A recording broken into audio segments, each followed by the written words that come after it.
من قرآن کریم نے پہلے ہی شروع میں ذالکل کتاب کہا تھا. اس کو کتاب، دنیا کی کوئی کتاب ایسی ہے کہ جس کی زبان آپ نہ جانتے ہوں اور کتاب پڑھتے چلے جاتے ہوں؟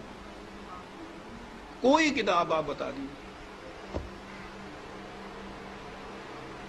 زبان نہ جاننا تو ایک طرف، فرض کرو زبان جانتے بھی ہوں اور وہ کتاب کی زبان ذرا مشکل ہو تو آپ ایک آدھ صفحہ پڑھ کے کہہ دیتے ہیں کہ نہیں صاحب میری سمجھ میں نہیں آتی. آپ کتاب پڑھتے ہیں تاکہ سمجھ لیں اس کو. خدا نے بار بار کہا ہے کہ ہم نے اس کو لسان عربی مبین میں واضح طور پر اس کو بیان کیا، لعلکم تعقلون، تاکہ تم سمجھ سکو. کتاب کو اگر سمجھ کے پڑھ لیا جاتا عزیزان من تو نہ ملوکیت باقی رہتی، نہ سرمایہ داری باقی رہتی، نہ مذہبی پیشوائیت باقی رہتی. سازش یہ کی گئی کہ سمجھنے کی بات یہ ہے نہیں، بغیر سمجھنے کے، بغیر مفہوم جاننے کے ان کے الفاظ کا دہرا دینا جو ہے اس سے نیکیاں مل جاتی.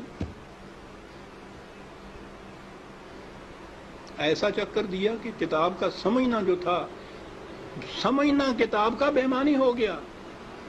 بغیر سمجھے ہوئے اس کے الفاظ کا دہرا دینا عین مقصود یہ رہ گیا.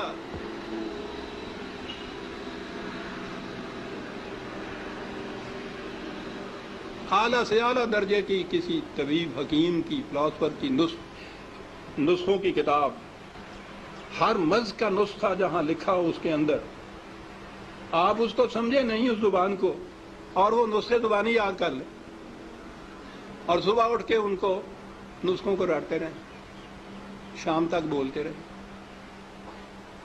کچھ پتہ نہ ہو آپ کو کہ سونف کسے کہتے ہیں، ترنجبین کیا ہوتی ہے،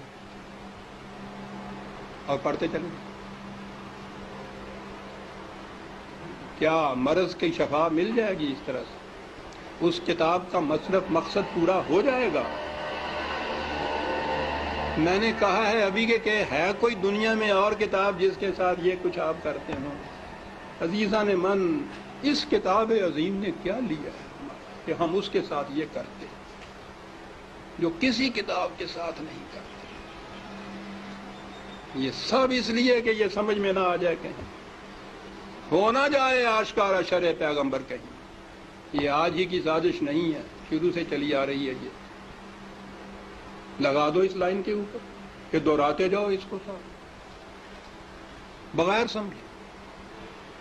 نہ وہ آگے جو امام کھڑا ہوتا ہے حافظ، اس کو پتا ہوتا ہے میں کیا لفظ دہرا رہا ہوں، نہ یہ سننے والوں کو پتا ہوتا ہے کہ یہ الفاظ کیا معنی رکھتے ہیں.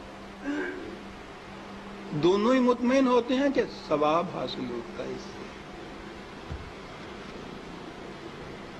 اس کتاب کے ساتھ کیا کی تو ہم میں اور ان میں کیا فرق ہے جن کے پاس وہ کتاب نہیں ہے؟ فرق یہ ہے کہ ہم دور مجرم ہیں. ہے بھی کتاب، اور کتاب کو اتنا، اس کو پڑھنا تو کہیں گے نہیں، پڑھنا تو پھر بھی وہ ناظرہ پڑھا جاتا ہے جو دہراتے ہیں.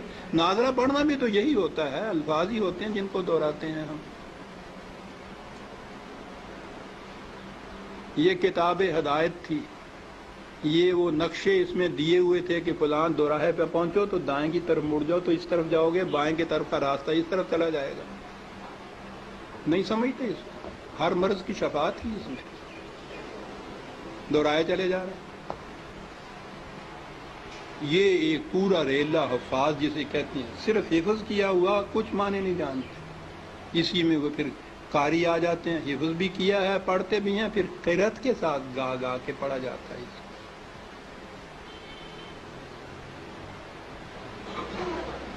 قانون کی کتاب گا کے پڑھنے کی. قرآن میں یہ لکھا ہوا ہے کہ چوری کرنے والا عورت ہو، چوری کرنے والی ہو، جرم کے عوض میں اس کے ساتھ یہ سزا اس کو دو. اب اس کو آپ گاتے چلے جائیے قانون کو.